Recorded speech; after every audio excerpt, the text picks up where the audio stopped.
Hello friends, welcome to my YouTube channel. এখানে ত্রিকোণমিতির একটি অঙ্ক আছে, চলো কীভাবে দ্রুত সলভ করা যায় দেখা যাক। কী আছে? Sine 3a equals to cos a minus 26 degree যদি হয় তাহলে 2 এর মান কত, যেখানে 3a একটি সূক্ষ্মকোণ।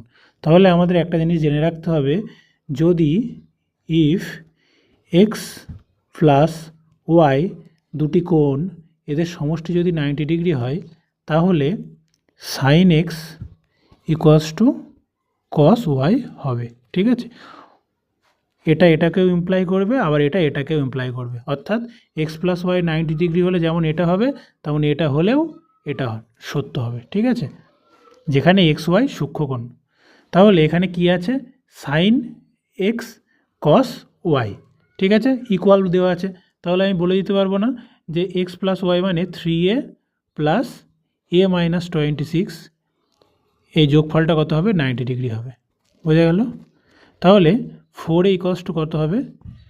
26 এপাশে চলে আসবে, 90 প্লাস 26 কত হবে? 116। তাহলে 2a ইকুয়ালস টু কত হবে? এটাকে 2 দিয়ে ভাগ করে দিলে হয়ে যাবে 58। এটা হয়ে যাবে অ্যান্সার। তাহলে অপশান নাম্বার এ হবে কারেক্ট। বোঝা গেল? Thank you.